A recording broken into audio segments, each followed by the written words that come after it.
ನಮಸ್ತೆ ಸ್ನೇಹಿತರೆ, ಇಂದು ನಾವು ಗಂಗೂಬಾಯಿ ಹಾನ್ಗಲ್ರ ಬಗ್ಗೆ ತಿಳಿದುಕೊಳ್ಳೋಣ. ಗಂಗೂಬಾಯಿ ಹಾನ್ಗಲ್ ಕ್ರಿಸ್ತಶಕ 1913 ಮಾರ್ಚ್ 5ರಂದು ಧಾರವಾಡ ನಗರದ ಶುಕ್ರವಾರಪೇಟೆಯಲ್ಲಿ ಜನಿಸಿದರು. ತಂದೆ ಚಿಕ್ಕಣ್ಣ ನಾಡಿಗೇರ್, ತಾಯಿ ಅಂಬವ್ವ. ಕ್ರಿಸ್ತಶಕ 1920 ಗಂಗೂಬಾಯಿ ಧಾರವಾಡದ ರಾಷ್ಟ್ರೀಯ ಶಾಲೆಯ ವಿದ್ಯಾರ್ಥಿನಿ. ಇವರ ನೆಚ್ಚಿನ ಗುರುಗಳಾದ ಬೇಂದ್ರೆ ಮಾಸ್ತರ್ ಗಂಗೂಬಾಯಿಯ ಜೀವನದುದ್ದಕ್ಕೂ ಗುರುವರಿಯರು, ಮಾರ್ಗದರ್ಶಿಗಳು, ಹಿತೈಷಿಗಳು ಆಗಿದ್ದರು. ಗಂಗೂಬಾಯಿ ಬೇಂದ್ರೆ ಮಾಸ್ತರನ್ನು ಆಗಾಗ ಭೇಟಿಯಾಗುತ್ತಿದ್ದರು. ಗಂಗೂಬಾಯಿಯು ಸಂಗೀತ ಸಾಧನೆಯ ಮಾರ್ಗದಲ್ಲಿ ಜೀವನದ ಸುಖ ದುಃಖಗಳಲ್ಲಿ ಬೇಂದ್ರೆ ಮಾಸ್ತರ್ ನಿಜವಾದ ಹಿರಿಯ ಬಂಧುವಾಗಿದ್ದರು. ಶಾಲಾ ಬಾಲಕಿಯಾಗಿದ್ದಾಗಲೇ ಗಂಗೂಬಾಯಿಗೆ ಸಂಗೀತದ ಹುಚ್ಚು. ಕಾರಣ, ಮನೆಯಲ್ಲಿ ತಾಯಿ ಕರ್ನಾಟಕ ಶಾಸ್ತ್ರೀಯ ಸಂಗೀತ, ಕೀರ್ತನೆ, ಶೃಂಗಾರದ ಜಾವಡಿ ಪದಗಳನ್ನು ಆಡುತ್ತಿದ್ದರು. ಬಾಲ್ಯದಲ್ಲಿ ಅವರ ತಾಯಿಗೆ ಇವರ ಶಾಲಾಭ್ಯಾಸಕ್ಕಿಂತ ಸಂಗೀತಾಭ್ಯಾಸದ ಬಗ್ಗೆ ಹೆಚ್ಚಿನ ಚಿಂತೆ. ಆದ್ದರಿಂದ 1924ರಿಂದ 1928ರವರೆಗೆ 4 ವರ್ಷಗಳ ಕಾಲ ಧಾರವಾಡದಿಂದ ಹುಬ್ಬಳ್ಳಿ ಪೇಟೆಯಲ್ಲಿ ಬಂದು ಬಾಡಿಗೆ ಮನೆಯನ್ನು ತೆಗೆದುಕೊಂಡು ಇರತೊಡಗಿದರು. ಗಂಗೂಬಾಯಿ ಅವರು ಶಾಲೆಗೆ 5ನೇ ತರಗತಿಗೆ ಹಿತಶ್ರೀ ಆಡಿದಂತಾಯಿತು.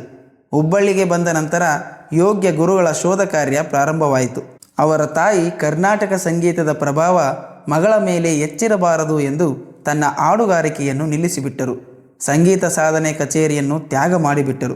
ಗಂಗೂಬಾಯಿಯವರ ಹಿಂದೂಸ್ತಾನಿ ಸಂಗೀತಕ್ಕೆ ಅದು ಅಡ್ಡಿ ಆಗಬಾರದು ಎಂದುಕೊಂಡು ಅವರ ತಾಯಿ ಈ ಮಹತ್ವದ ತ್ಯಾಗವನ್ನು ಮಾಡಿದರು. 1933ರಲ್ಲಿ ಭಾರತದಲ್ಲಿ ಧ್ವನಿ ಮುದ್ರಿಕೆ ಆರಂಭವಾಯಿತು. ಗಂಗೂಬಾಯಿ ಮೊದಲ ಬಾರಿಗೆ ಮುಂಬಯಿಗೆ ಹೋಗಿ ಧ್ವನಿ ಮುದ್ರಿಕೆಯಲ್ಲಿ ಪಾಲ್ಗೊಂಡರು. ಮೊದಲು ಗುರುಗಳಾದ ಸವಾಯಿ ಗಂಧರ್ವರನ್ನು ಪುಣೆಯಲ್ಲಿ ಭೇಟಿಯಾಗಿ ಆಶೀರ್ವಾದ ಪಡೆದುಕೊಂಡು ಮುಂಬಯಿಗೆ ತೆರಳಿದರು. ರೆಕಾರ್ಡಿಂಗ್ಗಾಗಿ ಗಂಗೂಬಾಯಿ ಅವರು ಬಹಳ ಸಿದ್ಧತೆಯನ್ನು ಮಾಡಿಕೊಂಡಿದ್ದರು. ಅದಕ್ಕಾಗಿ ಮೆಹರಾ ಮಾಲ್ದಾರ್ ರಾಗದ ಒಂದು ಕೃತಿಯನ್ನು, ತಾಯಿ ಕಲಿಸಿದ ನಾಟಕು ರಂಜಿ ಹಾಗೆ ಮಧ್ಯ ಮಾಹತಿ ರಾಗದ ಕರ್ನಾಟಕ ಸಂಗೀತದ ಕೃತಿಯನ್ನು ಸಿದ್ಧಪಡಿಸಿಕೊಂಡಿದ್ದರು.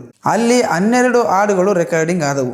ಪ್ರತಿ ವರ್ಷ HMV ಕಂಪನಿಯವರು ಗಂಗೂಬಾಯಿ ಅವರ ರೆಕಾರ್ಡಿಂಗ್ ಕ್ಯಾಸೆಟ್ಗಳನ್ನು ಬಿಡುಗಡೆ ಮಾಡುತ್ತಿದ್ದರು.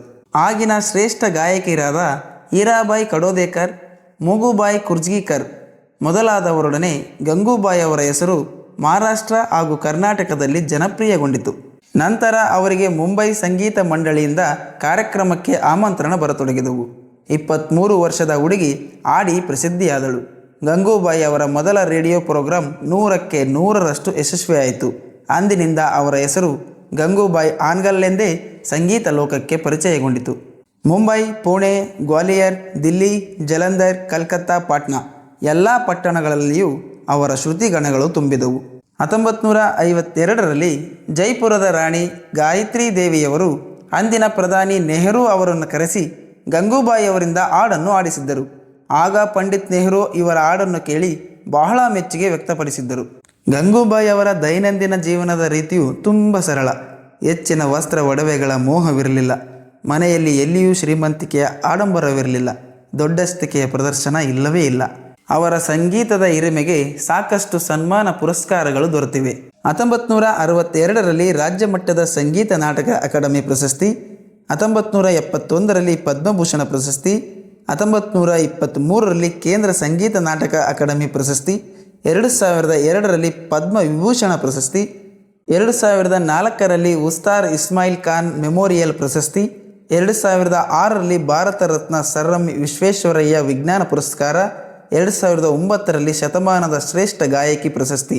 ಸ್ನೇಹಿತರೆ, ಇವರು ಶಿಕ್ಷಣದಲ್ಲಿ ಡಿಗ್ರಿ ಮಾಡಿಲ್ಲ. ಆದರೆ ಇವರ ಹೆಸರಿನಲ್ಲಿ ಕರ್ನಾಟಕದಲ್ಲಿ ಗಂಗೂಬಾಯಿ ಸಂಗೀತ ಯೂನಿವರ್ಸಿಟಿಯೇ ಇದೆ. ಧನ್ಯವಾದಗಳು ಸ್ನೇಹಿತರೆ.